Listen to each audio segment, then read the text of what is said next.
ప్రస్తుతానికి మనతో పాటు మాతంగి వదిలి గారు ఉన్నారు. వీరు ఎంఆర్పిఎస్ స్టేట్ కోఆర్డినేటర్గా ఉన్నారు. ఇటీవల కాలంలో ఎస్సీకి సంబంధించి ఏబిసిడి వర్గీకరణ అవుతుంది. దీని మీద మరి పలు భిన్నాభిప్రాయాలు కూడా వ్యక్తం అవుతున్నాయి. మరి ఒక వర్గం మరొక వర్గం, ఇంతకుముందు అన్నదమ్ములుగా ఉన్న ఈ వర్గం ఇప్పుడు మరి పిడికలు పిడికలు వేసి అంటే రిజర్వేషన్ పెంచిన సంగతి ఇక్కడ కాదండి. సో దానికి సంబంధించి వ్యవస్థీకృతంగా తీసుకోవాల్సిన ఆ గణన అది చేపట్టకుండా ఉన్నదాన్ని పంచిపెట్టే ఎంతవరకు అంటూ కూడా మరి ఇందులోనే అన్నదమ్ములుగా ఉన్న వారు ప్రశ్నిస్తున్నారు. మరి ముఖ్యంగా ఎంఆర్పిఎస్ సాధించిన నిజంగా చెప్పుకుంటూ ముందుకు వెళ్తున్నారు మందకృష్ణనాథ్ గారు. మరి 30 ఏళ్ల నుంచి ఆయన అవిశ్రాంతంగా పనిచేస్తూ అవిశ్రాంతంగా ఉద్యమం చేస్తూ ముందుకు వెళ్తున్నారు. అప్పటి నుంచి కూడా మరి మానవ సోదరులు కూడా దీన్ని విక్రయిస్తూ ఇది వద్దు అంటారు. మొత్తానికి ఒకరు కావాలని ఒకరు వద్దని. సో ఈ నేపథ్యంలో పిట్టపూరు పిలిపించింది అన్నట్లుగా మరి కేంద్ర ప్రభుత్వం కూడా సుప్రీం నుంచి ఒక తీర్పు వెలువరించడం ఎలా తీసుకోవచ్చు అన్న అంశాన్ని మనం చర్చించుకోబోతున్నాం. వదిలి గారు మనతో పాటు. సో ముందుగా మనం ఇన్వైట్ చేస్తాం. వదిలి గారు నమస్తే అండి. నమస్తే అండి. రైట్, మరి ముఖ్యంగా చెప్పండి, ఇప్పుడు ఎస్సీ వర్గీకరణ అనగానే ఒక వర్గానికి సంతోషం, ఇంకొక వర్గానికి మరి అసంతృప్తి, ఎందుకని ఇట్లా అంటారు? ముందుగా మీ ద్వారా ఈ సమస్యకు అనుసంధానంగా ఉన్న ప్రజలకు, ఈ సమస్య పట్ల విశ్లేషణ చేయడానికి అవకాశం వచ్చిన ఎస్ఎన్టీవీ యాజమాన్యానికి, ప్రేక్షకులకు ముందుగా సామాజిక ఉద్యమ నమస్కారాలు. ఇక్కడ వర్గీకరణ అంశం అనేది మాలా మాదిగల మధ్య ఉన్న అంశంగా సమాజం చూడడం లేదు, రాజకీయ పార్టీలు చూడడమే మొదటి తప్పు. వర్గీకరణ అనేది ఖచ్చితంగా సమాజంలో యాక్చువల్లీ ఇది వర్గీకరణ కూడా కాదు, ఉపవర్గీకరణ. దీని నామము ఉపవర్గీకరణ. ఈ భారతదేశంలో స్వతంత్రం వచ్చిన తర్వాత మొట్టమొదటి వర్గీకరణ జరిగింది దళితుల్లోనే. సమాజం నుండి షెడ్యూల్డ్ క్యాస్ట్గా తీసుకున్నప్పుడే సమాజం నుండి వీళ్ళను వర్గీకరించి షెడ్యూల్డ్ క్యాస్ట్గా పెట్టారు. ఇన్నాళ్ళు జరుగుతున్న పోరాటం అంతా ఉపవర్గీకరణ కోసమే. వర్గీకరణలో వర్గీకరణ కావాలంటూ పోరాటం జరిగింది. ఇక్కడ వర్గీకరణ అంశం ఎందుకు ఏర్పడింది అన్నప్పుడు స్పష్టంగా చూస్తే షెడ్యూల్డ్ క్యాస్ట్లో 59 కులాల వరకు ఉంటాయి. సమాజం ముందు కనపడేది అత్యధికంగా మాలా మాదిగానే 2 కులాలు మాత్రమే కనపడతాయి. అంటే రెల్లి ఉత్తరాంధ్ర వైపు పోయినప్పుడు మాత్రమే కనిపిస్తుంది. ఇంకా మళ్ళీ మనం రాయలసీమ వైపు వచ్చినా, తెలంగాణ వైపు వచ్చినా వర్గీకరణ దేశవ్యాప్తంగా జరిగిన రోజు ఇది న్యాయం జరుగుతుంది. నేను అదే చెప్పబోతున్నాను. నేనేం చెప్పబోతున్నా, సమాజం ముందు మాలా మాదిగలు మాత్రమే కనిపిస్తున్నారు రిజర్వేషన్లు. ఈ పోరాటం కూడా మాలా మాదిగల పోరాటంగానే చూస్తున్నారు. కానీ కింది వర్గాలు, కింది కులాలు కూడా ఇప్పటికీ ఉనికిలో లేవు. బాబాసాహెబ్ అంబేద్కర్ ఇచ్చింది ఎందుకు? సమాజంలో వెనుకబడ్డారు, సమాజంతో సమానత్వంలో లేరు, అస్పృశ్యతతో ఉన్నారు. మీరు సమాజంతో సమాంతరంగా ఎదిగిన నాడు మాత్రమే మీ పైన ఉన్న అస్పృశ్యత పోతుంది. దానికోసం ఈ రిజర్వేషన్ అవసరము అనేది చెప్పారు. మరి ఇదే సమూహంలో కూడా అస్పృశ్యత ఉంది కదా. ఎస్సీలలో చెప్పబడే కొన్ని కులాలు ఇంకొన్ని కులాలతో మెర్జ్ అయి ఉండవు. ఉదాహరణకి మాదిగతో సింధి, సింధితో డక్కలి, ఇట్లా ఉపకులాలు అనేటివి ఒక కులంతో ఒక కులానికి ఆచార వ్యవహారాలు కానీ, సాంప్రదాయాలు కానీ, కనీసం ఇప్పుడు అగ్రవర్ణాలకి దళితులకు మధ్య ఎంత భేదం ఉంటుందో అంతకంటే భిన్నమైన భేదం ఈ దళితులలో కూడా ఉన్నది. డక్కలివాడు మాదిగ ఇంటికి వస్తే తెలంగాణలో అంటారు పెరడు అంటారు, ఏది పెంట అంటారు. ఆ పెంట బొంద పైన కూర్చుంటే అక్కడ విస్తారాకేస్తే రాత్రి మిగిలిన సద్దన్నం తీసుకుపోయేసి అక్కడ తిని అక్కడి నుండే వెళ్ళిపోవాలి. అంటే ఇంత అన్టచబిలిటీ ఉంది. అన్టచబిలిటీ కోణంలోనే వచ్చిన రిజర్వేషన్ ఇది. అన్టచబిలిటీ ఎప్పుడు పోతుంది ఈ దేశంలో? సమాజంతో రాజకీయ పరంగా, ఆర్థిక పరంగా కావాలి, అట్లా ప్రజలకు కూడా కావాలి. ఇప్పుడు రిజర్వేషన్ల విషయంలో వర్గీకరణ అంటే వారు ఎస్సీని వర్గీకరించడం జరిగిందా ఏబిసిడిగా, లేకపోతే రిజర్వేషన్ల శాతం పెంచడం జరిగిందా? క్లియర్గా ఏమంటారు? రిజర్వేషన్ శాతం 1% కూడా పెరగల. ఉన్న రిజర్వేషన్లో కేటగరేషన్ అన్నారు. ఇక్కడ సమస్య ఎక్కడ మళ్ళీ మొదటికి పెట్టారంటే, యాక్చువల్లీ దీనికి పూర్తి పరిష్కారం ఇక్కడ భారతదేశంలో ఏ వ్యవస్థ నడవాలన్నా పార్లమెంట్ పరిధిలో షెడ్యూల్డ్ జరగాలి. అధికరణ లేకుండా హక్కు సంక్రమించబడదు. భారతదేశ ముఖ చిత్రాన్ని మనం చదివినప్పుడు, పార్లమెంటరీ వ్యవస్థ ముఖ చిత్రాన్ని చదివినప్పుడు, రాజ్యాంగాన్ని చదివినప్పుడు, ఈరోజు మనం ఇక్కడ నిలబడి మాట్లాడుతున్నామంటే ఇక్కడ మనకు ఆర్టికల్ని అనుసరించే మాట్లాడుతున్నాం, అంతే కదా. ఈ దేశంలో ఏ హక్కు ఏ ప్రభుత్వం ఇవ్వాలన్నా దానికి ఒక అధికరణ కావాలి. ఆ అధికరణ రాజ్యాంగబద్ధంగా ఉన్నప్పుడు ఏ శక్తి వచ్చినా తొలగించబడదు, మళ్ళీ రాజ్యాంగ మార్పుతోనే జరుగుద్ది. ఇక్కడ సుప్రీంకోర్టు తీర్పు అనేది మాలా మాదిగల మధ్య వ్యత్యాసం కంటే మాదిగలకు ఉపశమనం అంతే, పరిష్కారం కాదు. ఎందుకు కాదు అంటే వర్గీకరణ అనేది పార్లమెంట్ నుండి వచ్చే రిజర్వేషన్ నుండి జరుగుతున్నది. ఇది ఎక్కడి వరకు ఇచ్చారు? రాష్ట్ర ప్రభుత్వాలకు ఇచ్చారు. ఎన్నింటిలో ఇచ్చారు? విద్యా ఉద్యోగ రంగాల్లో మాత్రమే ఇచ్చారు. విద్యా ఉద్యోగ రంగాల్లో రిజర్వేషన్ల వర్గీకరణ జరిగితే మరి ఆర్థిక రాజకీయ రంగాల్లో పరిస్థితి ఏంది? అదే సుప్రీంకోర్టు మాట్లాడింది, ఈ కులాల మధ్య అసమానతలు ఉన్నాయి, రిజర్వేషన్లను కొన్ని కులాలే పొందుతున్నాయి, అవసరమైతే దీన్ని క్లిమేర్ పద్ధతిలో అమలు చేయండి అని చెప్పింది. సరే, ఆ అంశాన్ని తీసుకున్నప్పుడు అది ఇక్కడ షెడ్యూల్డ్ క్యాస్ట్కు వర్తించదా అనేది అది వేరే అంశం. అంటే ఎంత లోతుకు పోయి మాట్లాడింది? చాలా అన్యాయం జరుగుతుంది కొన్ని కులాలకు, వాటికి ఉనికి లేకుండా పోతుంది అని చెప్పింది. ఇప్పుడు భారతదేశంలో ఉనికి ఉండాలంటే ప్రధానంగా ఏముండాలి? ఆ కులాలు చట్టసభల్లో ప్రాతినిధ్యం ఉండాలి. కొన్ని కులాలు ఇప్పటికీ ఉనికిలో లేవు, అసలు రిజర్వేషన్నే పొందుతలేవు. వాటికి హక్కు రావాలి. రిజర్వేషన్ పొందుతున్న కులాలు వాటి జనాభా నిష్పత్తి ప్రకారంగా రాజకీయ వాటా రావాలి. ఈ రాజకీయ వాటా రావాలి అంటే ఈరోజు రాజకీయాలు కానీ విద్యా వ్యవస్థలు కానీ ఏది కానీ ఆర్థిక రంగానికి ముడిపడి ఉంది. పారిశ్రామికవేత్తలుగా ఈ కులాల నుండి ఎదగాలి అంటే ఆర్థిక విభజన కూడా జరగాలి. మరి ఇవేవి జరగకుండా ఇప్పుడు రాష్ట్ర ప్రభుత్వాల పరిధిలో ఉండేటిది ఎంత? విద్యారంగం, ప్రైవేట్ రంగం అయిపోయింది విద్యారంగం. ఉద్యోగ రంగం, నేను ఒకటి సూటిగా అడుగుతున్నాను, మన మధ్యలో చర్చ, ఏ ఉద్యోగ రంగమైనా ప్రైవేట్ సెక్టర్ కాకుండా ఉందా ప్రభుత్వ పరిధిలో? ఇక రిజర్వేషన్లు వచ్చేటి ఎక్కడిది? దీంట్లో వర్గీకరణ జరిగేది ఎక్కడిది? నేను ఐఏఎస్ కావాలి, నా బిడ్డలు ఐఏఎస్ కావాలి, ఐపీఎస్ కావాలి, దీని నియామకం ఎవరి పరిధిలో ఉంటుంది? కేంద్రం పరిధిలో ఉంటుంది. మరి అక్కడ కేటగరేషన్ లేదుగా, అంటే న్యాయం జరిగినట్ట? తీర్పు వల్ల న్యాయం గెలిచిందని చెప్పొచ్చు. ఏబిసిడి వర్గీకరణ వల్ల న్యాయం జరిగిందా అన్యాయం జరిగిందా క్లియర్గా చెప్పండి. వర్గీకరణ వల్ల న్యాయమే జరుగుద్ది. వర్గీకరణ కోరుకునేది సమాజంలో అందరికీ వారి వారి నిష్పత్తి ప్రకారంగా వాటా ఉండాల్సిన అవసరం ఉంటుంది. రైట్, ఓకే, అక్కడ వరకు వస్తున్నానండి. మరి తాంబూలాలు ఇచ్చేసాం తనుకు చావండి అన్నట్లుగా కేంద్రం అదే బయటకు వచ్చింది, తీర్పు ఒకటి బయటకు వచ్చింది. ఆ రాష్ట్ర ప్రభుత్వాల చేతులు పెట్టింది డిస్క్రిప్షన్ పవర్ అన్నది. మరి ఇప్పుడు ఆ రాష్ట్ర ప్రభుత్వాల చిత్తశుద్ధితో ఉండకపోతే మళ్ళీ ఇక్కడ రెండు విషయాలు గమనించాలి. ముందుగా సుప్రీంకోర్టు తప్పు పట్టరాదు. ఎందుకు తప్పు పట్టరాదు? చిత్తశుద్ధిని కూడా తప్పు పట్టరాదు. సుప్రీంకోర్టు ముందు వచ్చిన అంశం విద్యా ఉద్యోగ రంగాలకు సంబంధించి పంజాబ్ గవర్నమెంట్ వేసిన కేసు విషయంలో చర్చ జరిగింది. సుప్రీంకోర్టు ముందు ఏ పదాలు అయితే ఉంటాయో వాటి మీదనే తీర్పిస్తుంది. సమస్య ఎంత లోతుగా ఉన్నా విశ్లేషించింది సుప్రీంకోర్టు. చాలా రంగాల్లో వెనుకబడి ఉన్నారని విశ్లేషించింది. తీర్పు మాత్రం 2 రంగాల్లో ఇచ్చింది. ఇకపోతే రాష్ట్ర ప్రభుత్వాలు తనకు చూస్తాయా, రాష్ట్ర ప్రభుత్వాలు అమలు చేస్తాయా అంటే ఇక్కడ క్లియర్గా రాజ్యం కానీ అగ్రవర్ణాలు కానీ చేస్తున్న కుట్ర మాత్రం స్పష్టంగా అర్థమవుతుంది. ఏమర్థమవుతుంది? దీనికి శాశ్వత పరిష్కారం చెప్తే తర్వాత ఇవి చేసేటి ఏంటి? రాజ్యాధికార దిశగా పోతాయి ఈ కులాలన్నీ. ఇప్పుడు జరగాల్సింది ఏంది? మళ్ళీ వర్గీకరణ చేయండి మహాప్రభు అని రాష్ట్ర ప్రభుత్వాల మీద పడాల్సిందే. మాదిగలు కానీ మాలలు కానీ మేము చేయమంటాం, వాళ్ళు వద్దంటారు. ఒకవేళ ఎస్సీ సోదరులకు రాజ్యాధికారం వైపు పెడుతున్నారు కాబట్టి, అటు సైడ్ పవనాలు వీస్తున్నాయి కాబట్టి, మరి వారిని కొంతగా ఆపేందుకు వర్గీకరణ అనేది తెరపైకి తీసుకొచ్చింది ప్రభుత్వాలు తీసుకొచ్చిన పని ఇది అని బయట వినిపిస్తుంది. అది తప్పు. ఇప్పుడు భారతదేశం ఒక చిత్రంలో అంబేద్కర్ గారు రిజర్వేషన్ ఎందుకు తెచ్చారు?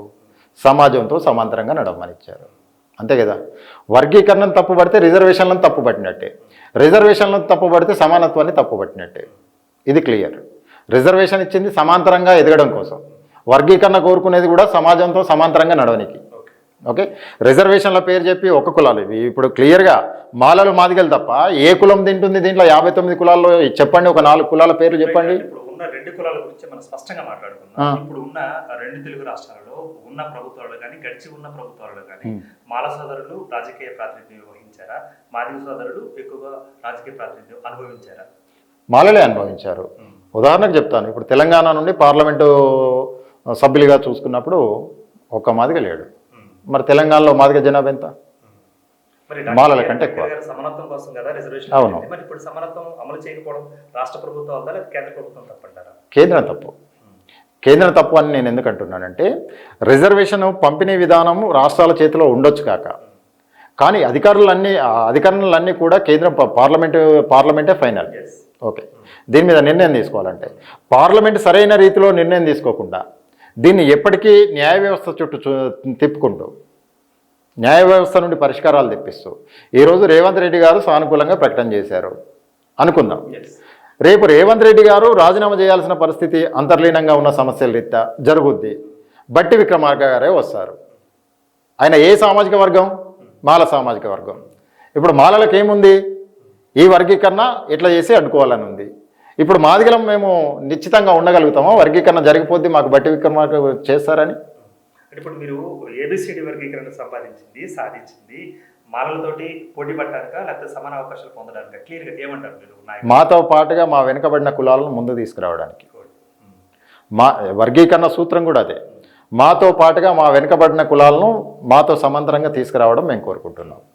మేము అడ్డుకోవట్లేదు. మరి మీరేమో సమాంతరం అంటున్నారు, వాళ్ళేమో ఇది అన్యాయం అంటున్నారు. ఏబిసిడి వర్గీకరణ మాకు వద్దని కొన్ని వర్గాలు బయటకు వచ్చినాయి. అట్లా అంటే రిజర్వేషనే వద్దన్నట్టు. రిజర్వేషన్ మూల సూత్రం ఏంది? సమాజంతో సమానంగా ఎదగడానికి రిజర్వేషన్. ఇప్పుడు షెడ్యూల్ ట్రైబ్స్కు వాళ్ళు నాగరిక వ్యవస్థకు భిన్నంగా ఉన్నారు. నా నోటీస్ ఏమనుకుంటున్నానంటే మీకు ఇస్తున్న 15% ఎంతో రిజర్వేషన్ అనుకుంటున్నారు. ఆ 15% భంగం కలగలేదు. బట్ ఉన్నదాన్ని పంచిపెట్టేందుకు వాళ్ళు ఈ ప్రయత్నాలు చేశారు కాబట్టి మీరే కొట్లాడుకుంటున్నారు అన్న వ్యాఖ్య ఒకటి బయటగా సోషల్ మీడియా వినిపిస్తుంది. ఎంత నిజం అంటారు? అంటే ఇక్కడ ఒకటే కాదంటారా? ఇది కొట్లాట కాదు, కొట్లాట అని అనుకోవద్దు. ఇప్పుడు మాలల్లో కూడా కొంతమంది స్వాగతించే వాళ్ళు ఉన్నారు. దానికి జై భారత్ సంస్థ కూడా చాలా సందర్భాల్లో చెప్పింది. మొన్న మల్లురావు గారు కూడా చెప్పారు. కాకుండా మిగతా కులాల్లో ఉన్న అభ్యుదయవాదులు కూడా దీన్ని స్వాగతిస్తున్నారు. ఏ కమ్యూనిటీ నుండి చూసుకున్నా ఆ కమ్యూనిటీ నుండి ఒకరు ఈ సామాజిక న్యాయం అనే ఎజెండాకు మద్దతు ఉంది. ఇక్కడ ఒకటి ఏంటంటే తెలుగు రాష్ట్రాల్లో మాల మాదిగల పోరాటంగా కనిపిస్తుంది. కానీ దీన్ని దేశవ్యాప్తంగా చూసినప్పుడు ఇక్కడ మాదిగలు చేసే వృత్తిని ఎన్నుకున్న వాళ్ళు చెమర్లుగా ఉండే ఉత్తర భారతంలోని వాళ్ళు 100% వ్యతిరేకిస్తున్నారు. అంటే ఈ రిజర్వేషన్ ఎవరికైతే ఎక్కువ బెనిఫిషియరీగా మారిందో వాళ్ళు కేటగరైజేషన్ ఒప్పుకోవట్లే. దానివల్ల ఏం జరుగుతుందంటే కొన్ని కులాలు పూర్తిగా అంతరించే అవకాశం ఉంది. ఇప్పుడు ఒకప్పుడు సింధీ భాగవతులకి ఈ తెలంగాణ నేలపైన చాలా అద్భుతమైన పోషణ ఉండేది. వాళ్ళకు వృత్తి లేని పరిస్థితి ఈరోజు. డక్కలి అనేవాడు ఈ కమ్యూనిటీల మీద ఆధారపడి బతికేవాళ్ళు. వాళ్ళు ఇప్పుడు ఎక్కడ కనపడిన పరిస్థితి. ఉపకులాలు. మరి వాటికి విద్యారంగంలో అవకాశం ఇచ్చి ఉద్యోగ రంగంలో అవకాశం ఇచ్చి వాటిని కూడా రాజకీయ రంగంలో సమాంతరంగా పట్టుకపోతే కదా ఈ రిజర్వేషన్లకు అర్థం దొరికేది. అట్లా కాకుండా మేము మాత్రమే తింటాం లేదా మీరే తినుండ్రి అంటే ఎట్లా? మాదిగలుగా మేము అడుగుతున్నది మాకు మాత్రమే అంటలే.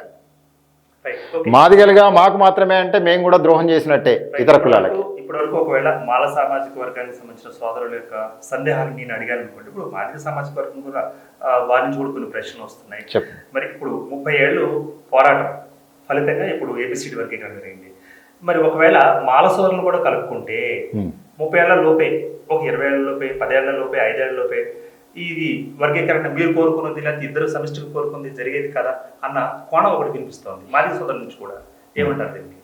ఇక్కడ మాలా మాదిగలు గెలవకుండా రాజకీయ ఎజెండా పడ్డది. ఒక పార్టీ వైపు మాదిగలు, ఒక పార్టీ వైపు మాలలు పోవడం ప్రతి ఎన్నికల్లో, తద్వారా మాలా మాదిగల ఐక్యత దెబ్బతినడం జరుగుతూ వచ్చింది. ఇక్కడ సమస్యల్లా ఎక్కడ ఉంది అంటే సమస్య ఇది రాష్ట్ర ప్రభుత్వాల పరిధిలో ఉన్నది కాదు. కానీ పోరాటం నిరంతరం నడిచింది రాష్ట్రాల మీదనే జరిగింది. మాదిగల పోరాటం నిరంతరం నడిచింది రాష్ట్రాల పరిధిలోనే. అసెంబ్లీ తీర్మానాలు కావాలని ముఖ్యమంత్రి గారు అఖిలపక్షాన్ని ఢిల్లీకి పోవాలని ఇది జరిగింది. ఇది అంతిమంగా పరిష్కారం ఎప్పుడు అంటే ఇప్పుడు సుప్రీంకోర్టు తీర్పు అంతిమ పరిష్కారం మాత్రం కాదు. న్యాయంగా నిలబడింది తప్ప అంతిమ పరిష్కారం కాదు. దీనికి అంతిమ పరిష్కారం అనేది రాజ్యాంగ సవరణతోనే.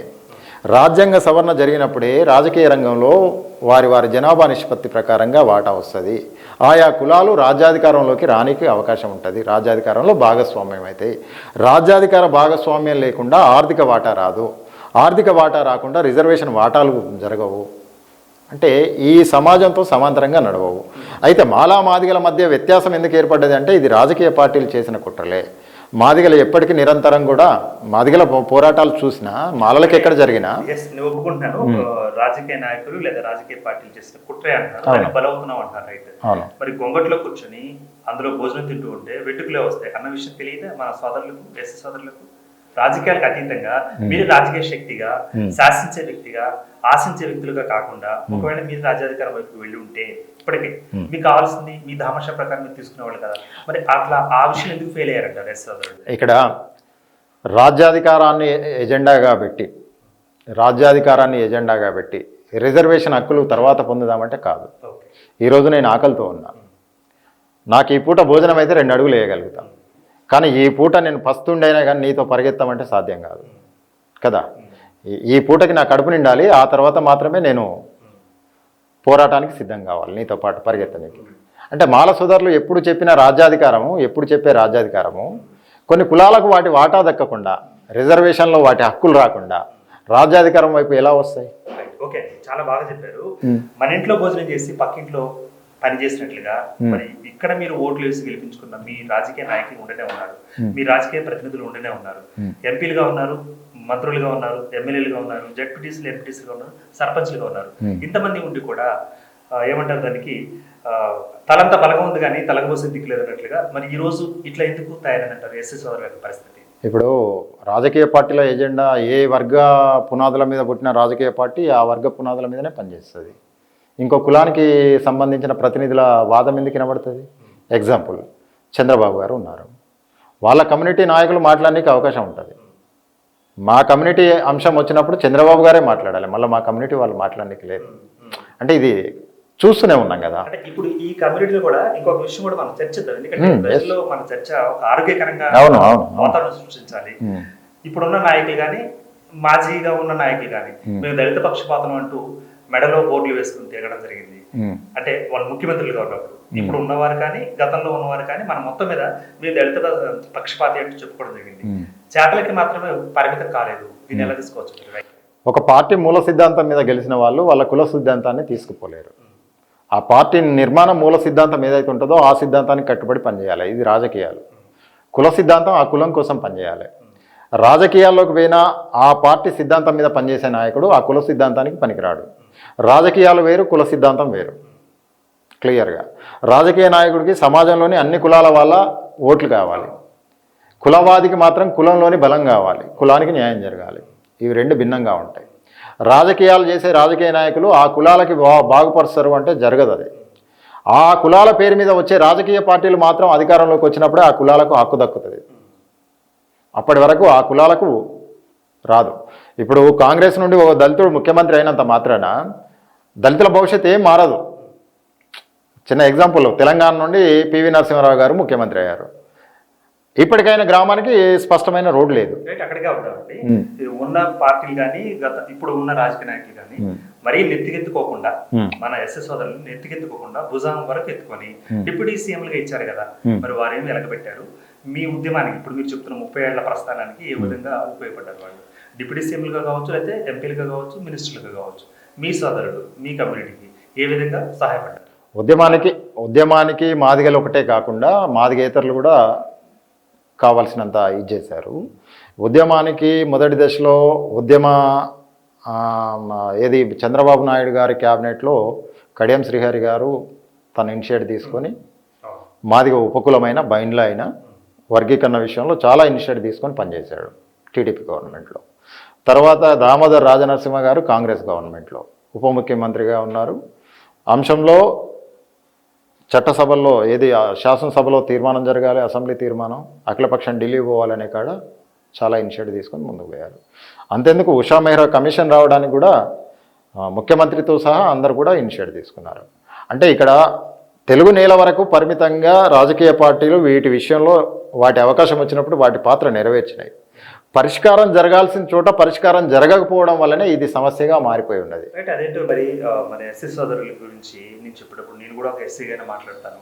125 అడుగుల అంబేద్కర్ విగ్రహం అనగానే ఒళ్ళంతా ఆవేశపూరితంగా మారిపోయి ఉద్రేకంగా మారిపోయి ఎస్ ఈ ప్రభుత్వానికి మనం సపోర్ట్ చేద్దాం అనడం, తీరా గెలిపించిన తర్వాత వాళ్ళ విగ్రహాలు మాత్రమే అంటే ఏమంటారు నైవేద్య నష్టి విగ్రహ పుష్టిలా మారుతుంది ఎస్సీ సోదరుల పరిస్థితి అన్న వ్యాఖ్యకి మీ యొక్క ఆన్సర్ ఏంటంటారు? ఈ మధ్య మనవాది ఎవడు అంటే బయటోడు ఎవడో కాదు, మనవాదే మనువాదిగా మారిండు. ఇది క్లియర్గా దీంట్లో విశ్లేషణ అంతా ఉంటుంది. మనవాది ఎవడరా నాయన ఈ భారతదేశంలో అనుకున్నప్పుడు మనవాదే మనువాదిగా మారిండు. అంబేద్కర్ వాదాన్ని మోసే వ్యక్తులు కనుక ఆ వాదాన్ని కరెక్ట్గా అర్థం చేసుకొని పోగలిగితే, అంబేద్కర్ ఇప్పుడు మతతత్వవాదంతో 25 ఏళ్ళ పోరాటం దేశాన్ని పరిపాలిస్తుంది బీజేపీ. ఓకే, ప్రాంతీయవాదంతో 11-12 ఏళ్ళ పోరాటం 10 ఏళ్ళు పరిపాలన చేసిండు కేసీఆర్. వారసత్వవాదంతో 10 ఏళ్ళు ప్రజల్లో ఉన్నాడు, 5 ఏళ్ళు పరిపాలన చేసిండు జగన్మోహన్ రెడ్డి. మరి ఇవన్నిటికంటే ముందే కదా బాబాసాహెబ్ అంబేద్కర్ ఒక మార్గాన్ని ఇచ్చింది, ఓ నినాదాన్ని ఇచ్చింది. సరే అక్కడికి అటే వస్తున్నా ఇచ్చింది. అటువైపు ఎందుకు పోకుండా ఈ అడ్లు ఏర్పడ్డాయి? వీటిని పరిష్కరించుకోవాల్సిన బాధ్యత ఎవరిపైన ఉంటుంది? రిజర్వేషన్ మూల సూత్రం అర్థం చేసుకున్నప్పుడు సమాజంలో నువ్వు వెనుకబడ్డవాన్ని నీకు రిజర్వేషన్ ఇచ్చారు. ఆ రిజర్వేషన్లో వెనుకబడ్డవానికి నువ్వు హక్కును కల్పించాలా లేదా? రిజర్వేషన్ అనుభవించే నువ్వు హక్కులు కోరేవాళ్ళు కంపల్సరీగా బాధ్యతలను కూడా నిర్వర్తించాలి. అవును, మరి బాధ్యతలు ఎంతవరకు నిర్వర్తించారంటారు మన సోదరుడు? అదే కదా ఇక్కడ సమస్య ఎక్కడ ఆగిపోతుంది? ఈ రిజర్వేషన్ నేను మీకు ఇస్తున్నా, వీటిని వినియోగించుకొని సమాజంలో సమాంతరంగా ఎదగండి, రాజ్యాధికార దిశగా ప్రయాణించండి. అంబేద్కర్ ఇచ్చిన స్ఫూర్తి చెప్పారు, అంబేద్కర్ ఇచ్చిన స్ఫూర్తి. ఇప్పుడు ఈ రిజర్వేషన్ల పంపిణీ ఎవరి పరిధిలో ఉంది? అధికారం ఉన్న ప్రభుత్వాల పరిధిలో ఉంది. ఈ రిజర్వేషన్లలో వాటాలు కోరుకునే వాళ్ళు, రిజర్వేషన్ పొందాలనుకునే వాళ్ళు ఎవరితోని కూర్చొని చర్చలు జరగాల్సిన అవసరం ఉంటుంది? రాజకీయ పార్టీలతోని, ప్రభుత్వాలతోని. ఓకే, ఇక్కడ ఎంతసేపు ఏం జరుగుతుంది?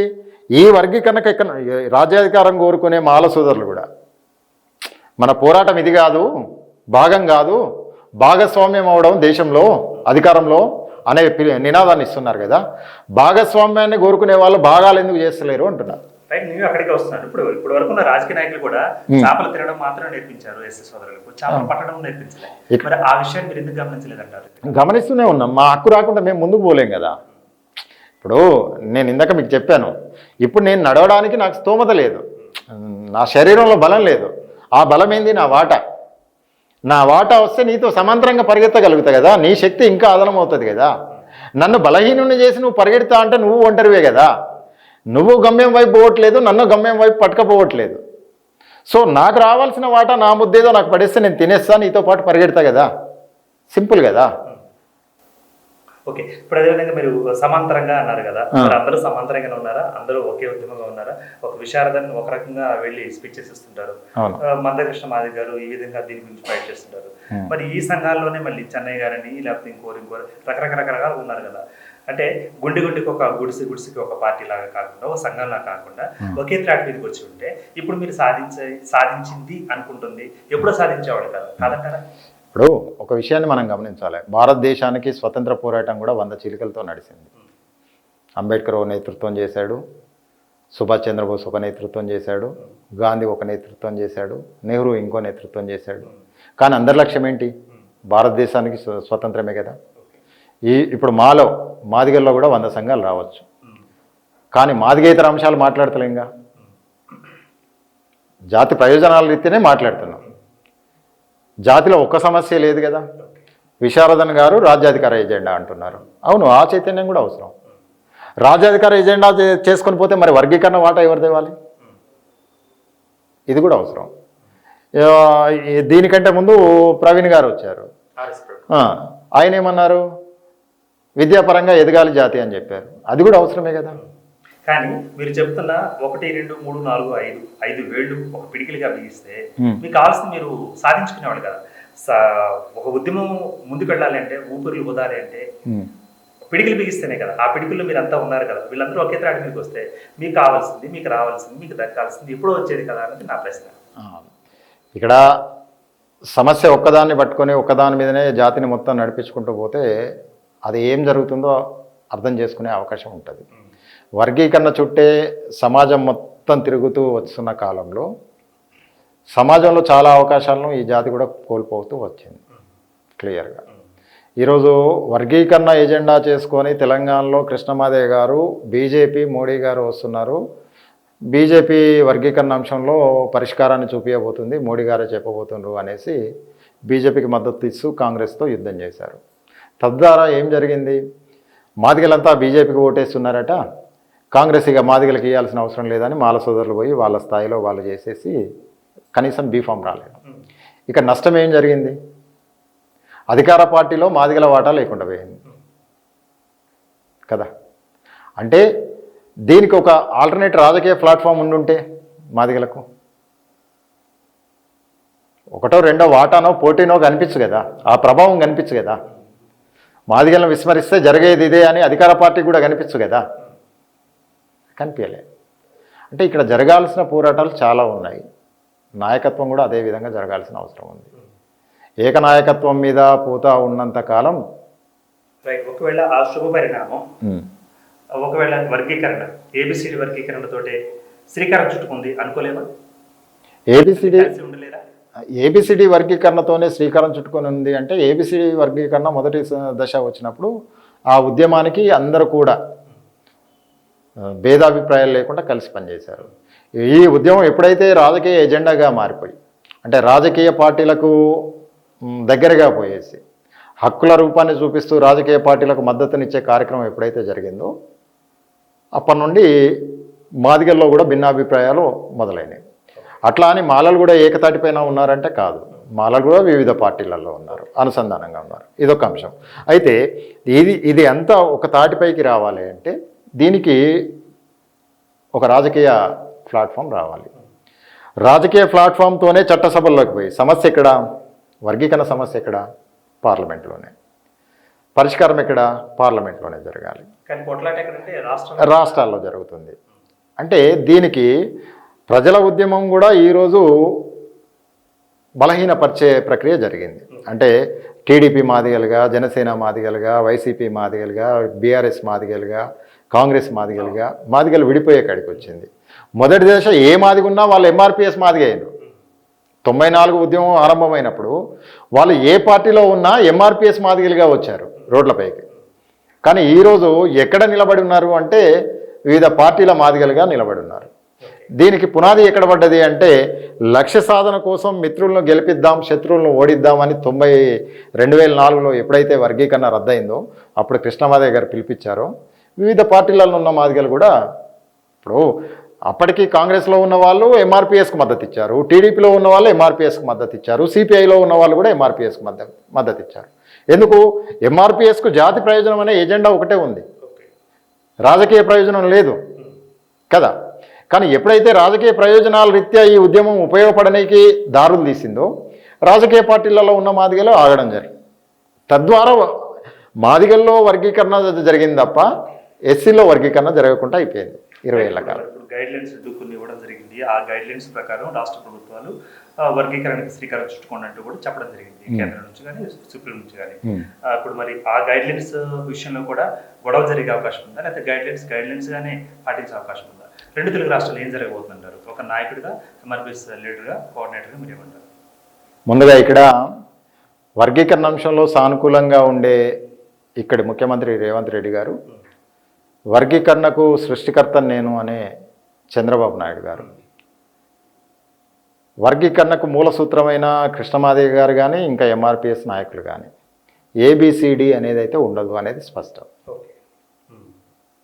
ఏబిసిడి పెట్టడం వల్ల మాదిగలు కూడా ఇంకో కులాన్ని మోసం చేసిన వాళ్ళుగా చరిత్రలో రాయబడతారు.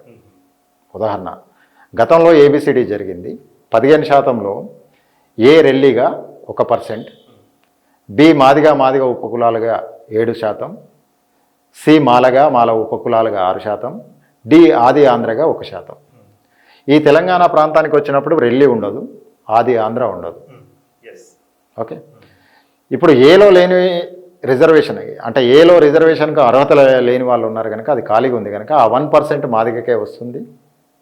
మళ్ళీ డి కూడా తెలంగాణ ప్రాంతంలో లేదు కనుక ఆ 1 మళ్ళీ ఏకి వస్తుంది, ఏ నుండి మళ్ళీ బీకే వస్తుంది. అంటే అప్పుడు 9% వస్తుంది. అంటే సర్వరోగ నివారణ లాగా ఇప్పుడు మనం చిన్నప్పటి నుంచి అనుకుంటాం అనాసిన్ అనేది సర్వరోగ నివారణ.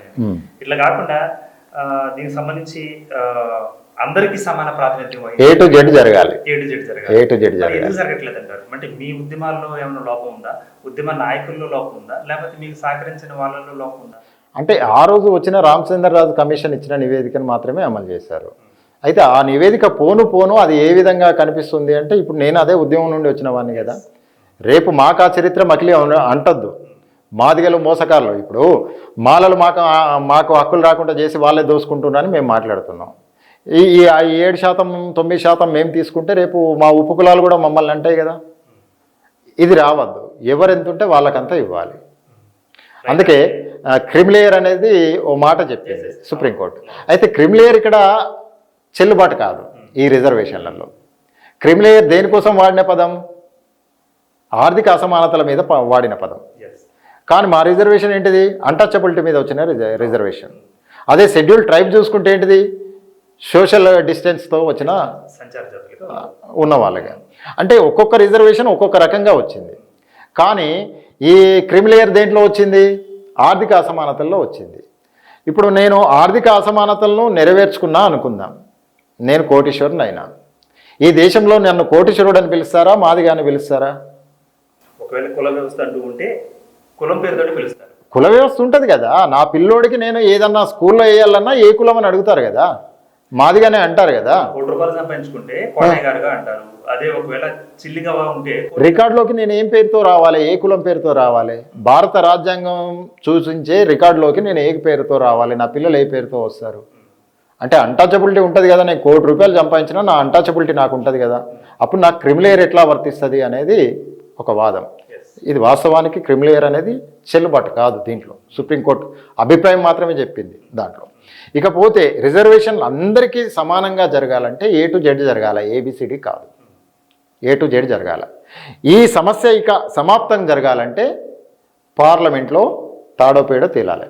తాడోపేడో తేలాలంటే మరి మీ వాళ్ళు అక్కడ ఉండాలి కదా. మనవాడంటూ ఒకడు ఉంటే విస్తరి ఎక్కడ వేసుకున్నా మనకే కదా పడ్డన. అవును, ఇక్కడ ఉద్యమాలకే పరిమితం అవుతుంటే ఇక్కడ ఒక విషయం అంటే చట్టసభ లేదు పాలక పక్షాలకు కావాల్సింది అంటే వారి ప్రాతినిధ్యం ఉన్నప్పుడు మాత్రమే పాలక పక్షాలు ఆ వర్గాలకు న్యాయం చేస్తాయి. మొన్నటి వరకు బీసీ సోదరులే ఓటు బ్యాంకు అని, రాజకీయ ఓటు బ్యాంక్ అని అనుకున్నారు. ఇప్పుడు ఈ వర్గీకరణ వచ్చిన తర్వాత సో ఓటు బ్యాంక్ గా ఎస్సీ సోదరులు కూడా ఉన్నారన్న ఒక మాట వినిపిస్తుంది బయట. మరి నేను అనే ప్రశ్న ఏంటంటే పాలక పక్షాలకు వాటి ప్రాతినిధ్యం, ఆ కులాల ప్రాతినిధ్యం ఉంటేనే వాటి మీద చర్చ చేస్తాయా? పాలక పక్షాలకు రాజ్యాంగబద్ధంగా ఉన్న హక్కేంది, వాళ్ళ బాధ్యత ఏంది? సమాజంలో సమాంతరమైన ఒక వ్యవస్థను స్థాపించాల్సిన అవసరం ఉంటుంది, అంతే కదా. దానికోసం వాళ్ళు ఇనిషియేట్ చేయాల్సిన అవసరం ఉంటుంది కదా. ఇప్పుడు ట్రిపుల్ తలాక్ ఉంది, చేసిన ప్రభుత్వం ఏంటిది? హిందూ ప్రభుత్వం. మరి దాన్ని వ్యతిరేకించింది ఎవరు? ముస్లింలు, అంతే కదా. ముస్లింలు చట్టసభల్లో అడిగిందా? అడగలేదుగా. బయట ఒక ఆర్గనైజేషన్ అది ప్లాట్ఫామ్ చేసింది, చట్టసభల్లో ఆ సమస్యను పరిష్కారం చేసే ప్రక్రియ చేసిండ్రు.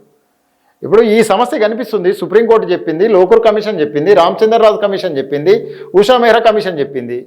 ఇవన్నీ ప్రభుత్వాలు, ఆయా ప్రభుత్వాలు వేసినాయి కదా. సుప్రీంకోర్టు రాజ్యాంగబద్ధంగా ఉన్నదే, ఉషా మెహ్రా కమిషన్ రాజ్యాంగబద్ధంగా వచ్చింది, రామచంద్రరాజు కమిషన్ ఇక్కడ నుండి ఈ ప్రభుత్వం ఇచ్చింది. అవును, పాలక పక్షాలు, నేను చెప్పేది అదే కదా. పాలక పక్షాలు వాటి బాధ్యత నెరవేర్చకపోవడం వల్లనే, పాలక పక్షాలుగా ఉండే అగ్రవర్ణాలే కానీ, లేకపోతే సామాజిక న్యాయం చేయాలనే స్పృహ లేకపోవడం కానీ, దానివల్లనే దేశంలో అసమానతలు ఇంకా కొనసాగుతున్నాయి. బాబాసాహెబ్ అంబేద్కర్ 10 ఏళ్లకే రిజర్వేషన్ ఇచ్చాడు. రిజర్వేషన్ మూల సూత్రం 10 ఏళ్లే, కానీ 70 ఏళ్ళైనా ఇంకా ఈ రిజర్వేషన్ల పంపిణీ మీదనే కొట్లాట జరుగుతుంది. అంటే పాలక పక్షాలు ఈ రిజర్వేషన్ల పంచే విధానంలో, అమలు చేసే విధానంలో ఎంత నిర్లక్ష్యంగా ఉన్నాయనేది అర్థం చేసుకోవాల్సిన అవసరం ఉంది. దీన్ని తొలగించాలంటే, ఈ ఈ ఈ ఎత్తుగడ దాటాలి అంటే రాజకీయ అవగాహన కూడా ఈ జాతులకు రావాల్సిన అవసరం ఉంది. రాజకీయ అవగాహన, ఓటు చైతన్యం రావాల్సిన అవసరం ఉంది. అయితే ఈరోజు రాజకీయాలన్నీ కూడా సామాన్యుడి చేతిలో లేని పరిస్థితి. ఎక్కడికి వస్తాను, ఓటు వేసే వరకే మనం పరిమితం అవుతున్నాం, ఓటు వేయించుకునే వరకు మనం ఎందుకు వెళ్ళలేకపోతున్నాం అంటారు. ఎస్, ఇక్కడ రాజకీయాలన్నీ కార్పొరేట్ వ్యవస్థ చేతిలోకి పోయినప్పటి నుండి బాహటంగా, ఇప్పుడు మనం మాట్లాడిన అదేం కాంట్రవర్సీ కాదు. ఓటుకు 4,000 5,000 ఇచ్చి ఓటు కొనుక్కుంటున్న సందర్భం. ఓకే, ఇప్పుడు నాకు ఓటు చైతన్యం ఉందనుకుందాం, కానీ నాకు ఆర్థిక చైతన్యం లేదు కదా. ఓటు చైతన్యం ఉంది, ఆర్థిక చైతన్యం లేదు. నా ఓటుకు 10,000 అన్నప్పుడు చైతన్యం ఉన్నోడు కూడా అమ్మే స్థితిలో కనిపిస్తుంది. దీనికి ఉదాహరణ నేను ఏం చెప్తానంటే, గ్రాడ్యుయేట్ ఎన్నికలు జరుగుతాయి, గ్రాడ్యుయేషన్ ఎన్నికలు, ఎమ్మెల్సీ. మనం బాహటంగా వింటూ ఉంటాం 10,000 20,000 ట్యాబ్లు, సెల్ ఫోన్లు. అంటే చదువుకున్నవాడు, ఉద్యోగం చేసేవాడు, సంపాదించుకునేవాడే తన ఓటును అమ్ముకునే కాడ ఉంటే, చదువు రాని, రాజకీయం తెలియని, రాజకీయ అవగాహన లేని, రాజ్యాంగ అవగాహన లేని, ఓటు చైతన్యం ఉన్న జాతులు వాటి ఓటును ఆ కులాలకు వేసుకోగలుగుతాయా? లేవు. అంటే ఇక్కడ ఏంది, ఆర్థికపరమైన వెసులుబాటు ఇంకొన్ని జాతులకు రాకపోవడం. ఈ దేశ మూల సూత్రంలో, ఈ దేశంలో నువ్వు పుట్టినావు కనుక ఈ దేశాన్ని కాపాడుకునే బాధ్యత నీది అని చెప్తున్నాం. ఓకే, కానీ ఈ దేశంలో పుట్టి దరిద్రాన్ని అనుభవించాల్సిన అవకాశం నాకెందుకు ఉండాలి? సామాజిక న్యాయ ఎజెండాగా రాజ్యాంగం అమలు చేయబడుతుంది అని చెప్తున్నాం. రాజ్యాంగం మొదటి పేజీలో అదే చెప్తున్నాం. మాకు మేముగా సమర్పించుకుంటున్నాం, ఇది మా కోసం రాసుకున్న రాజ్యాంగం అని చెప్తున్నాం. ఈ దేశంలో పుట్టిన ప్రతి పౌరుడికి ఈ దేశం మీద హక్కు ఉన్నదే అంటున్నాం. ఎక్కడ హక్కు ఉంది? సరే, అక్కడికి వద్దామండి, రాజ్యాంగం దగ్గరికి వద్దాం. మనం రాజకీయ నాయకులు కూడా రాజ్యాంగం మీద బోల్డ్ వ్యాఖ్యలు చేశారు. అవసరమైతే రాజ్యాంగాన్ని మనం తిరగరాద్దామన్నారు. మళ్ళీ అదేవిధంగా దాంట్లో కొన్ని మనం మార్పులు చేద్దామన్నారు. మళ్ళీ వాళ్ళనే గెలిపించారు కదా, ఎందుకు జరుగుతుంది ఇట్లా అంటారు? తిరగరాయనికి ఎవరికి అవకాశం లేదు, తిరగరాసే అవకాశం లేదు, రాజ్యాంగాన్ని మార్చే అవకాశం లేదు.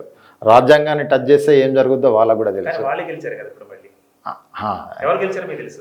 Yes, okay. ఇక్కడ ఈ విషయాన్ని గమనించాల. గెలుపోవటంలో సహజం. ఓకే, మోసం చేసిన వాడే మళ్ళీ మోసం చేయడానికి అవకాశం వస్తుందా అంటే ఇక్కడ క్లియర్గా రెండు విషయాలు మనం గమనించాలి. ఒక్క నిమిషం. అదే ఎస్సీ అని కాదు, సమాజం యొక్క స్పృహ దాంట్లో ఎస్సీలు భాగమవుతారు. ఎస్సీలను ప్రత్యేకంగా చూపిస్తే మేము మొత్తానికి అవగాహన లేని వాళ్ళుగా కనిపిస్తాం. ఎస్సీలదే కావచ్చు, కాకపోతే ఇప్పుడు జరుగుతున్నది రాజ్యాధికార టాపిక్లో ఎవరు గెలుస్తున్నారు ఎవరు ఓడుతున్నారు అనేది మనకు కావాలి. ఇక్కడ అదే మనం అర్థం చేసుకోవాల్సిన అవసరం ఉంది.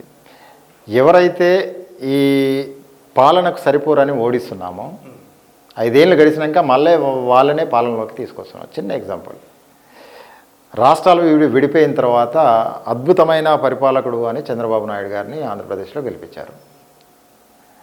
5 ఏళ్ళు గడిచే నాటికి చంద్రబాబు అసలు దేనికి పనికిరాడు అని కంప్లీట్ 23 స్థానాలకు పరిమితం చేసి 150 స్థానాల దగ్గరికి జగన్మోహన్ రెడ్డి గారిని తీసుకెళ్లారు కదా. మళ్ళీ ఇప్పుడు ఎవరిని గెలిపించారు? చంద్రబాబు 165-163 సీట్లు ఇచ్చారు కదా. ఇప్పుడు 2014లో ఆయన కావాలన్నారు, 19లో వద్దన్నారు, 24లో మళ్ళీ అయినా అన్నారు. సో దీన్ని బట్టి మీకు ఏమర్థం అవుతుంటారు? జనతా వనిత నాడి పట్టలేం కదా. ఇక్కడ నాడి అనేది కాదు, ప్రజల దృష్టిని మలిచే రాజకీయ వ్యవస్థలు కరెక్ట్గా లేవు. మనం నిర్మించుకున్నవి మనమే కదా. ఇవి మనం నిర్మించుకున్నవి కాదు. వ్యక్తి తలుచుకుంటే రాజకీయ పార్టీ వస్తుంది. వ్యవస్థ తలుసుకొని వ్యవస్థ పురిటి నొప్పులు పడి రాజకీయ పార్టీలను పుట్టియట్లా. వ్యక్తి అనుకుంటే రాజకీయ పార్టీలు వస్తున్నాయి, అది వ్యవస్థకు అంటగడుతున్నారు. ఇక రానున్న రోజుల్లో మరి ఇప్పుడు ఏబిసిడి వర్గీకరణ ఎలా ముందుకు వెళ్ళబోతుంది, దానికి ఎలా సహకరించబోతున్నారు ఎస్సీ సోదరులు, ఎలా కలిసి వెళ్ళబోతున్నారు, లేకపోతే ఎలా వివాదాలకు గురి? వర్గీకరణ అంశం నేటితో ముగిసింది కాదు, సుప్రీంకోర్టు తీర్పుతో అంతిమమైంది కాదు, మాదిగలు విజయం సాధించినట్టు కాదు, న్యాయం గెలిచినట్టు మాత్రమే భావిస్తున్నాం. సుప్రీంకోర్టులో వచ్చిన తీర్పు న్యాయం గెలిచిందని భావిస్తూ దాన్ని స్వాగతిస్తున్నాం. కానీ మోడీ మోసం చేశారనేది స్పష్టం చేయబోతున్నాం. మోడీ వర్గీకరణ విషయంలో మాదిగలను మళ్ళీ ఒకసారి మోసం చేశాడు. 2014లో తిరుపతి వేదికగా అధికారంలోకి వస్తే 100 రోజుల్లో వర్గీకరణ చేస్తామన్నది మోడీ. 2014లో 10 ఏళ్ళ మేము అడగల ఎన్నికల సభలో వాళ్ళే చెప్పారు, మాకు మద్దతు ఇవ్వండి, మేము అధికారంలోకి వస్తే 100 రోజుల్లో వర్గీకరణ చేస్తామన్నారు. పెద్దలు వెంకయ్యనాయుడు ఉన్నారు, అదే వేదికలో మోడీ గారు ఉన్నారు, చంద్రబాబు గారు ఉన్నారు. ఓకే, 10 ఏళ్ల కాలం గడిచిన తర్వాత ఆ రోజు సుప్రీంకోర్టు గుర్తు రాలే. తిరుపతి సభలో సుప్రీంకోర్టులో తెలుగు నేలపైన ఉన్న ఉద్యమ నాయకులు ఎవరైనా కేసు వేసారా? మందకృష్ణ గారి కేసు ఉందా? ఎంఆర్పిఎస్ ఆర్గనైజేషన్ కేసు వేసాయా సుప్రీంకోర్టులో? కాదు. పంజాబ్ గవర్నమెంట్ అక్కడ రిజర్వేషన్ల వర్గీకరణ విషయంలో జరిగిన అంశంలో దేవేంద్ర సింగ్ వర్సెస్ పంజాబ్ గవర్నమెంట్ విషయంలో వచ్చిన తీర్పులో భాగంగా వచ్చింది మొన్నటి సుప్రీంకోర్టు తీర్పు. ఇది అంతిమంగా పరిష్కారం ఇస్తుందా అంటే ఇవ్వదు. పరిష్కారం ఇచ్చింది 2 అంశాల్లోనే. మేము డిమాండ్ చేస్తున్నది మొదటి నుండి 4 అంశాల్లో. విద్య, ఉద్యోగ, రాజకీయ, ఆర్థిక సంక్షేమ రంగాల్లో మా జనాభా నిష్పత్తి ప్రకారంగా వర్గీకరణ జరగాలని మొదటి నుండి 20 ఏళ్ళుగా మేము పోరాటం చేస్తున్నాం. అది పార్లమెంట్లో చట్టం కావాలని చెప్తున్నాం. ఈరోజు పార్లమెంట్లో చట్టాన్ని ఇవ్వకుండా మోడీ గారు ఎన్నికల్లో మాదిగల ఓట్లు లాక్కోవడానికి మేము మీకు అండగా ఉంటాం, సుప్రీంకోర్టులో తీర్పు తెస్తాం. సుప్రీంకోర్టు కూడా డైరెక్షన్ రాష్ట్ర ప్రభుత్వాలకు ఇచ్చింది తప్ప పార్లమెంట్కి ఇవ్వలేదు. ఈ సుప్రీంకోర్టు కనుక పార్లమెంట్కు డైరెక్షన్ ఇచ్చుంటే చట్టంగా మలసనికి అవకాశం ఉండేది. పార్లమెంటు వ్యవస్థకు అనుసంధానమైన అంశంలో రాష్ట్ర ప్రభుత్వాలకు చేసుకునే హక్కు ఉన్నదని సుప్రీంకోర్టు మాట్లాడుతూనే అసమానతలు ఉన్నాయని చెప్పి వెనుకబడిపోతున్నారని చెప్పి వాటికి శాశ్వత పరిష్కారాన్ని కూడా ఇవ్వలేకపోయింది. ఎందుకు అంటే సుప్రీంకోర్టు ముందు ఉన్న అంశాలు రెండే కనుక ఆ రెండింటి విషయంలోనే తీర్పిచ్చింది. కానీ పార్లమెంటు ముందు 20 ఏళ్ళుగా 30 ఏళ్ళుగా మేము 4-5 అంశాలతో డిమాండ్ పెడుతూ వస్తున్నాం. ప్రతి పార్లమెంటు సమావేశాల్లో మా నిరసన తెలుపుతున్నాం, అసెంబ్లీ సమావేశాల్లో నిరసన తెలుపుతున్నాం. ఎన్నికలు వచ్చే నాటికి మద్దతు రూపంలో మా జాతి పేరు మీద వివిధ నాయకులు ఎక్కడో ఒక ఆడ ఆయా పార్టీలకు మద్దతుగా ఉంటూ వాటిని గెలిపించే ఓడించే ప్రక్రియలు జరుగుతూనే ఉన్నాయి. అంటే అనునిత్యం రాజకీయ పోరాటంలో మాదిగలు వాళ్ళ అంశంతో నిలబడే ఉన్నారు. కానీ దానికి పరిష్కారం చూపించే కాడ రాజకీయ వ్యవస్థ ఎప్పటికప్పుడు విఫలమవుతూ వస్తున్నది. ఇప్పటికీ మాలా మాదిగల సమస్యకు చెక్ పెట్టాలంటే పార్లమెంట్ ఒక నిర్ణయం తీసుకోవాల్సిన అవసరం ఉంటుంది. ఈరోజు రాష్ట్ర ప్రభుత్వాలు చేయడంలో ఎక్కడ ఒక చిన్న లోపం జరిగినా మళ్ళీ సుప్రీంకోర్టు వేదికగా అడ్డుకట్టపడడానికి అవకాశం ఉంటుంది. మళ్ళీ ఒక జాతి రోడ్డెక్కే పరిస్థితి ఉంటుంది. ఇది అనునిత్యం జరుగుతూ ఉంటుంది. అసలు రిజర్వేషన్లను గట్టిగా సామాజిక స్పృహతో అమలు చేస్తే బాబాసాహెబ్ అంబేద్కర్ చెప్పినట్టు 10 ఏళ్ళు ఎవరికి అవసరమో వాళ్ళకి ఇచ్చుంటే అసలు రిజర్వేషన్లే అవసరం రావు. నిన్న మొన్నటి వరకు రిజర్వేషన్లను ఆడిపోసుకున్న అగ్రవర్ణాలు కూడా ఈరోజు ఈబీసీ కింద వాళ్ళు బిల్లు తెచ్చుకున్నారు. వాళ్ళకు కావాల్సిన వాటా వాళ్ళు తీసుకోగలిగినప్పుడు మాదిగలకు కావాల్సిన వాటా చట్టబద్ధంగా ఎందుకు ఇవ్వవు? ఇదే మోడీ గారు అగ్రవర్ణాలకు సంబంధించిన ఈబీసీ బిల్లు తెచ్చారు కదా, రిజర్వేషను అగ్రవర్ణ పేదల కోసం, వాళ్ళ వాటా కోసమే కదా, దాంట్లో వెనుకబడిన వాళ్ళకు ఆర్థికంగా చితికిపోయిన వాళ్ళ కోసమే ఆ బిల్లు తెచ్చారు కదా. మరి మాదిగలు ఎస్సీలలో వెనుకబడ్డ వాళ్ళకు, మాదిగలకే కాదు, సింధి ఉన్నది, డక్కలి ఉన్నది, రెల్లి ఉన్నది, ప్యాకి ఉన్నది, మాస్టి ఉన్నది, మాలలలో బుడగ జంగాలు ఉన్నాయి, జంగాలు ఉన్నాయి, ఇలా కొన్ని బైండ్ల కులం ఉంది, ఇలాంటి కులాలు ఉన్నాయి కదా. అవి ఇంకా రిజర్వేషన్ కాదు. అసలు ఈ సమాజంలో కనీసం వాటి ఉనికి కూడా కనపడట్లేదు. వాటికి ఎందుకు హక్కులు ఇవ్వద్దు? వాటికి హక్కులు రావాలంటే పార్లమెంట్ నిర్ణయం జరగాలి. మోడీ గారు మోసం చేసింది అనేది మాదిగ జాతి మరొకసారి గమనించాలి. ఇది న్యాయం జరగలేదు, న్యాయం మాత్రమే గెలిచింది. మాదిగలకు న్యాయం జరగలేదు, న్యాయం మాత్రమే గెలిచింది. ఈ విషయాన్ని అర్థం చేసుకోవాలి. మేధావి వర్గం కూడా ఈ విషయంలో చర్చ జరగాల్సిన అవసరం ఉంది. మాలలు కనుక వర్గీకరణను వ్యతిరేకిస్తే రిజర్వేషన్లను వ్యతిరేకించిన వాటితో సమానంగా చూడాల్సిన పరిస్థితి. విషయం ఏదున్నా కూర్చొని మాట్లాడుకోండి. మాలా మాదిగ పెద్దలుగా పంచుకోండి, ఎంచుకోండి, అధికారం వైపు తీసుకుపోండి. Thanks for the participation. మొత్తంగా మనం చూసినట్లయితే మాతంగి ఓదెలి గారు తమ యొక్క ఆవేదన వ్యక్తం చేయడం జరిగింది. అన్నదమ్ములుగా ఉన్న మా విషయంలో ఇప్పుడు ఏబిసిడి వర్గీకరణ పెట్టి మరి కొంతమంది రాజకీయ నాయకులు ఈ చిత్రం చూస్తున్నారు. ఈ ముఖ చిత్రం మార్చాలి అంటే రాజ్యాధికారంలో భాగం సంపాదించాలి, ఆ చట్టసభల్లో మన వాళ్ళంటూ కూర్చోవాలి. అప్పుడు మాత్రమే మన ఘోష, మన ఆశలు అనేది మనం తీర్చుకునే అవకాశం ఉంటుంది. అదేవిధంగా మనం శాసించే స్థాయికి వెళ్తేనే ఆశించే వాళ్ళ స్థాయి తగ్గుతుంది. కాబట్టి రాజ్యాధికారం వైపు వెళ్ళాలి.